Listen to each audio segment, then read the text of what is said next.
Students, আমি আরিফিন রনি আজ কথা বলছি এস্তোনিয়া নিয়ে এবং এস্তোনিয়ার স্পেসিফিক একটি ইউনিভার্সিটি এবং সেটি হচ্ছে ইউনিভার্সিটি অফ টার্টু, যেটার অ্যাপ্লিকেশন ওপেন হয়ে গেছে এবং আপনারা অ্যাপ্লিকেশন করতে পারবেন টিল মার্চ অ্যান্ড এপ্রিল পর্যন্ত। 15ই মার্চ অ্যাপ্লিকেশন শেষ হয়ে যাবে মাস্টার্স প্রোগ্রামের জন্য এবং 15ই এপ্রিল শেষ হয়ে যাবে ব্যাচেলার প্রোগ্রাম। কথা বলবো বেসিক কিছু কথা নিয়ে, university subject, tuition fees, application fees এবং খুঁটিনাটি কিছু বিষয় নিয়ে। প্রথমত বলে রাখি যে ইউনিভার্সিটি পাবলিক ইউনিভার্সিটি এবং যেটা ক্যাম্পাস আপনারা দেখে নেবেন, অনেক ভালো মানের একটি ইউনিভার্সিটি, যেটা দেখলেই সবারই ভালো লাগবে। বাট এই সকল ইউনিভার্সিটির জন্য আপনাকে কোয়ালিফাইড হতে হবে, মানে একবারে কোয়ালিফাইড স্টুডেন্ট হতে হবে অ্যাডমিশনের ক্ষেত্রে। অ্যাডমিশন প্রসিজার, শুরুতেই অ্যাপ্লিকেশন ফি থাকবে 100 ইউরোস, যেটি দিয়ে আপনি ম্যাক্সিমাম 2টা সাবজেক্টে আপনি অ্যাপ্লিকেশন করতে পারবেন। এবং পাশাপাশি আপনাকে ল্যাঙ্গুয়েজ প্রফিসিয়েন্সি থাকতে হবে এবং সেটি IELTS minimum 6, no band less than 5.5। এখানে একটা কনফিউশন থাকে অনেকেরই যে কোনো একটা মডিউলে 5 হলে হয়তো অ্যাপ্লিকেশন করা যাবে, বাট আসলে সেটি নয়, যে আপনাকে মিনিমাম ব্যান্ড স্কোর থাকতে হবে 5.5। আপনি পাশাপাশি টোপেল আইবিটি দিয়েও অ্যাপ্লিকেশন করতে পারবেন, যেখানে 75 ওভারঅল থাকলে আপনি অ্যাপ্লিকেশন করতে পারবেন। পিটিইতে 59 থাকলে আপনি অ্যাপ্লিকেশন করতে পারবেন। ইভেন আপনি ক্যামব্রিজ ল্যাঙ্গুয়েজ টেস্ট দিয়েও অ্যাপ্লিকেশন করতে পারবেন।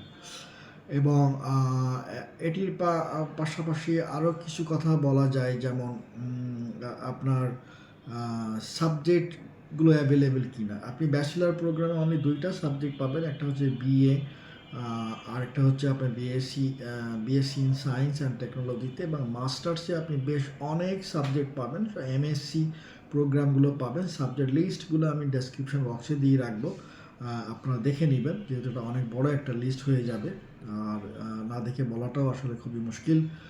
আর এর পাশাপাশি অ্যাপ্লিকেশনের ক্ষেত্রে আরও একটি ইম্পর্টেন্ট পার্ট হচ্ছে আপনাদের এসওপি। সো আপনি অ্যাপ্লিকেশন করলেন, আপনার অ্যাপ্লিকেশন শর্ট লিস্টেড হওয়ার আগে আপনাকে ইন্টারভিউ দিতে হবে, এবং এ ধরনের কোশ্চেনগুলো প্রায় দেখা যায় যে এন্ট্রান্স এক্সাম দিতে হবে কি না, এটা সাবজেক্টের উপর ডিপেন্ড করতেছে, বাট আপনাকে ধরে নিতে হবে যে আপনাকে এন্ট্রান্স এক্সামও কিন্তু দিতে হবে। ইন্টারভিউ তো মাস্ট আপনাকে দিতেই হবে, পাশাপাশি এন্ট্রান্স এক্সামও থাকতে পারে। আর শর্ট লিস্টেড হলে দেন কন্ডিশনাল লেটার ইস্যু হলে আপনাকে 50% টিউশন ফিস দিতে হবে। এবং এক্ষেত্রে আরও একটি কথা বলা যায় যে কোর্স ভেদে অনেক ইউনিভার্সিটি কিন্তু আপনাকে 1 বছরের ফুল টিউশন ফিও চাইতে পারে।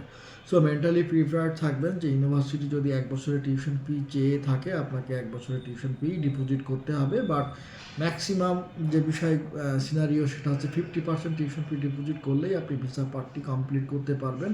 রেস্ট অফ 50% আপনি নেক্সট 6 মাস, আপনি নেক্সট সেমিস্টার যখন শুরু হবে তার আগে আপনাকে কনফার্ম করতে হবে। আর এটির পাশাপাশি ইম্পর্টেন্ট পার্ট হচ্ছে আপনাদের ডকুমেন্টসের মধ্যে পিসিসি, যেটা মার্কেটে অনেকেই অনেকভাবে বলে থাকে যে পিসিসি লিগালাইজেশন করতে হবে কি না, লিগালাইজেশন করলেও কোথা থেকে করতে হবে। সো এটি একটি বড় কনফিউশনের জায়গা, যেটা আমি আপনাদের সাথে শেয়ার করতে চাই যে অবশ্যই আপনাকে কনভেনশনে বাংলাদেশ লিস্টেড, ইভেন ইস্তোনিয়াও লিস্টেড অনেক আগে থেকে, বাংলাদেশ তো 2024 থেকে লিস্টেড হলো। সো 2টা কান্ট্রি লিস্টেড হওয়া সত্ত্বেও ডাবল লিগালাইজেশনের প্রয়োজন আছে কি না, এটা রিসেন্ট আপডেট অনুযায়ী আপনাদের পিসিসি লিগালাইজেশন করতে হবে, এবং সেটি ডেনমার্কে অবস্থিত বাংলাদেশ হাই কমিশন থেকে, দেন এস্তোনিয়া অবস্থিত ফরেন মিনিস্ট্রি থেকে অ্যাটাস্টেশন করে নিতে হবে। প্রক্রিয়াটা একটু জটিল হলেও এটি আপনাদেরকে করতে হবে। আর ভিসা রেশিওর কথা বললে ডেফিনেটলি ভিসা রেশিও অনেক ভালো, এবং গুড নিউজ হচ্ছে যে ভিসা প্রসেসিংয়ের জন্য আপনাদেরকে ইন্ডিয়া যেতে হচ্ছে না। ইন্ডিয়ার পাশাপাশি আপনারা চায়না থেকেও ভিসা প্রসেসটা কমপ্লিট করে নিতে পারবেন। চায়নার প্রসেসটাও খুব বেশি যে ডিফিকাল্ট হবে এমন নয়, আপনি অ্যাপয়েন্টমেন্ট কনফার্ম করে আপনি সাবমিট করলে ইজিলি ভিসা পাবেন। এবং অনেক ক্ষেত্রে হয়তো কিছু ইস্যু থাকতে পারে টেকনিক্যাল, যেটা আমরা আলোচনা করে নিব। সো স্কলার্স স্টাডি আপলোড থেকে আপনারা যে সাপোর্টগুলি পাচ্ছেন ফ্রম একবারে শুরু থেকে শেষ পর্যন্ত, অ্যাডমিশনের যে সাপোর্টগুলো প্রয়োজন হচ্ছে, এগুলো অবশ্যই আপনারা আমাদের পার্ট থেকে পাবেন। ইভেন ভিসা পার্টটাতেও সর্বোচ্চ হেল্প আমাদের পার্ট থেকে আপনাদের থাকবে। সো কমপ্লিট একটা গাইড আপনারা এখান থেকে পাচ্ছেন। সো এস্তোনিয়া নিয়ে আগামীতে টার্লিং ইউনিভার্সিটি, টার্টেক এবং প্রাইভেট ইউনিভার্সিটিগুলোর মধ্যে থেকে ইভিএস এবং Estonian entrepreneurship university of applied science, যেগুলোর অ্যাপ্লিকেশন শুরু হবে এই মাসের শেষ থেকে। অলমোস্ট সব ইউনিভার্সিটি শুরু হয়ে যাবে। So tattoo already open. যদি আপনাদের সাবজেক্ট সাথে আপনাদের প্রোফাইল ম্যাচ করে, আমি বলবো যে অ্যাপ্লিকেশনটি কমপ্লিট করে রাখতে।